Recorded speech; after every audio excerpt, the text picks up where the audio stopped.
Bhagavad Gita नवमोऽध्याय 10, 11 and 12 shlokas. ಮಯಾಧ್ಯಕ್ಷೇಣ ಇಲ್ಲಿ ಯಾ ದೀರ್ಘ ಇದೆ, ತೆಗಿಬೇಕು ಎಲ್ಲರೂ. ಕೆಲವೊಂದು ಕಡೆ ಹಳೆವೆ ನಿನ್ನೆ ಮೊನ್ನೆ ಎಲ್ಲ ಭಾಳ ರಾಂಗ್ಸ್ ಹೇಳಿದ್ದೀರಾ. ರಾಂಗ್ ಅಂದರೆ ದೀರ್ಘ ತೆಗಿಯೋ ಕಡೆ ತೆಗಿಯೋದಿಲ್ಲ, ಇಲ್ಲೇ ಇರೋ ಕಡೆ ತೆಗಿತಾ ಇದ್ದೀರಾ. ಚೆಕ್ ಮಾಡಿಕೊಂಡು ಸ್ವಲ್ಪ ಪ್ರಾಕ್ಟೀಸ್ ಮಾಡಿ ಕರೆಕ್ಟಾಗಿಡ್ರಿ. ಮಯಾಧ್ಯಕ್ಷೇಣ ಪ್ರಕೃತಿ ಸೂಯತೆ ಸಚರಾಚರಂ ಹೇತು ನಾನೇನ ಕೌಂತೆಯ ಜಗದ್ವಿ ಪರಿವರ್ತತೆ. ಮಯಾಧ್ಯಕ್ಷೇನ ಪ್ರಕೃತಿ ಸೂಯತೆ ಸಚರಾಚರಂ ಹೇತು ನಾನೇನ ಕೌಂತೆಯ ಜಗದ್ವಿ ಪರಿವರ್ತತೆ. ಅವಜಾನಂತಿ ಮಾಂ ಮೂಢ ಮಾನುಷೀಂ ತನುಮಾಶ್ರಿತಂ ಪರಂ ಭಾವ ಮಜಾನಂತೋ ಮಮ ಭೂತ ಮಹೇಶ್ವರಂ. ಅವಜಾನಂತಿ ಮಾಂ ಮೂಢಾ ಮಾನುಷೀಂ ತನುಮಾಶ್ರಿತಂ ಪರಂ ಭಾವ ಮಜಾನಂತೋ ಮಮ ಭೂತ ಮಹೇಶ್ವರಂ. ಮೋಘಾಶ ಮೋಘ ಕರ್ಮಾಣೋ ಮೋಘಜ್ಞಾನ ವಿಚೇತಸಃ ರಾಕ್ಷಸಿ ಮಾಸುರೀಂ ಚೈವ ಪ್ರಕೃತಿಂ ಮೋಹಿನೀಂ ಶ್ರಿತಾಃ. ಮೋಘಾಶಾ ಮೋಘಕರ್ಮಾಣೋ ಮೋಘಜ್ಞಾನ ವಿಚೇತಸಃ ರಾಕ್ಷಸಿ ಮಾಸುರೀಂ ಚೈವ ಪ್ರಕೃತಿಂ ಮೋಹಿನೀಂ ಶ್ರಿತಾಃ. ಮಯಾಧ್ಯಕ್ಷೇನ ಪ್ರಕೃತಿಃ ಸೂಯತೆ ಸಚರಾಚರಂ ಹೇತು ನಾನೇನ ಕೌಂತೆಯ ಜಗದ್ವಿ ಪರಿವರ್ತತೆ. ಅವಜಾನಂತಿ ಮಾಂ ಮೂಢಾ ಮಾನುಷೀಂ ತನುಮಾಶ್ರಿತಂ ಪರಂ ಭಾವಮಜಾನಂತೋ ಮಮ ಭೂತ ಮಹೇಶ್ವರಂ.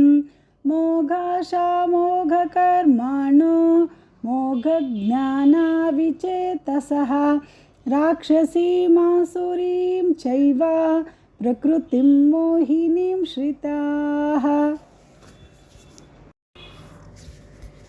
ಭಗವದ್ಗೀತಾ ನವಮೋಧ್ಯಾಯ 13, 14 and 15 ಶ್ಲೋಕಾಸ್. ಮಹಾತ್ಮಾನಸ್ತು ಮಾಂ ಪಾರ್ಥ ದೈವೀಂ ಪ್ರಕೃತಿ ಮಾಶ್ರಿತಾಃ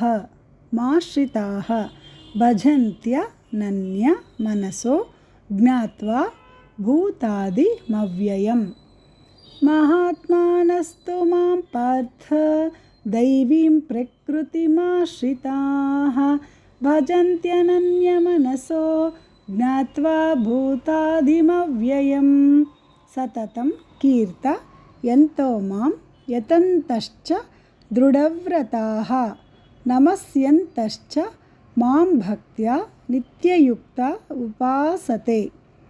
ಸತತಂ ಕೀರ್ತಯಂತೋ ಮಾಂ ಯತಂತಶ್ಚ ದೃಢವ್ರತಾಃ ನಮಸ್ಯಂತಶ್ಚ ಮಾಂ ಭಕ್ತ್ಯಾ ನಿತ್ಯಯುಕ್ತ ಉಪಾಸತೆ. ಜ್ಞಾನಯಜ್ಞೇನ ಚಾಪ್ಯನ್ಯೇ ಯಜಂತೋ ಮಾಮುಪಾಸತೆ ಏಕತ್ವೇನ ಪೃಥಕ್ತ್ವೇನ ಬಹುಧಾ ವಿಶ್ವತೋ ಮುಖಂ. ಜ್ಞಾನಯಜ್ಞೇನ ಚಾಪ್ಯನ್ಯೇ ಯಜಂತೋ ಮಾಮುಪಾಸತೆ ಏಕತ್ವೇನ ಪೃಥಕ್ತ್ವೇನ ಬಹುಧಾ ವಿಶ್ವತೋ ಮುಖಂ. ಮಹಾತ್ಮಾನಸ್ತು ಮಾಂ ಪಾರ್ಥ ದೈವೀಂ ಪ್ರಕೃತಿಮಾಶ್ರಿತಾಃ ಭಜಂತ್ಯನನ್ಯ ಮನಸೋ ಜ್ಞಾತ್ವಾ ಭೂತಾದಿಮವ್ಯಯಂ. ಸತತಂ ಕೀರ್ತಯಂತೋ ಮಾಂ ಯತಂತಶ್ಚ ದೃಢವ್ರತಾಃ ನಮಸ್ಯಂತಶ್ಚ ಮಾಂ ಭಕ್ತ್ಯಾ ನಿತ್ಯಯುಕ್ತ ಉಪಾಸತೆ. ಜ್ಞಾನಯಜ್ಞೇನ ಚಾಪ್ಯನ್ಯೇ ಯಜಂತೋ ಮಾಮುಪಾಸತೆ ಏಕತ್ವೇನ ಪೃಥಕ್ತ್ವೇನ ಬಹುಧಾ ವಿಶ್ವತೋ ಮುಖಂ. ಭಗವದ್ಗೀತಾ ನವಮೋಧ್ಯಾಯ 16, 17, 18. ಅಹಂ ಕ್ರತುರಹಂ ಯಜ್ಞ ಸ್ವಧಾಹ ಮಹಮೌಷಧಂ ಮಂತ್ರೋಹ ಮಹಮೇವಾಜ್ಯಂ अहमग्निरहं हुतम्। अहं कर्तृरहं यज्ञः स्वदाहमहमौषधं मन्त्रोऽहमहमेवाज्यम् अहरग्निरहं हुतं। पिताहमस्य जगतो माता धाता पितामहः वेद्यं पवित्र मोङ्कार ऋक्साम यजुरेव च। पिताहमस्य जगतो माता दाता पितामहः वेद्यं पवित्रमोङ्कार ऋक्साम यजुरेव च। गतिर्भर्ता प्रभुः साक्षी निवासः शरणं सुहृत् प्रभवः प्रलयः स्थानं निदानं बीजमव्ययम्। गतिर्भर्ता प्रभुः साक्षी निवासः शरणं सुहृत् प्रभवः प्रलयः स्थानं निदानं बीजमव्ययम्। अहं क्रतुरहं यज्ञः स्वदाहमहमौषधं मन्त्रोऽहमहमेवाज्यम् अहमग्निरहं हुतं। पिताहमस्य जगतो माता दाता पितामहः वेद्यं पवित्रमोङ्कार ऋक्साम यजुरेव च।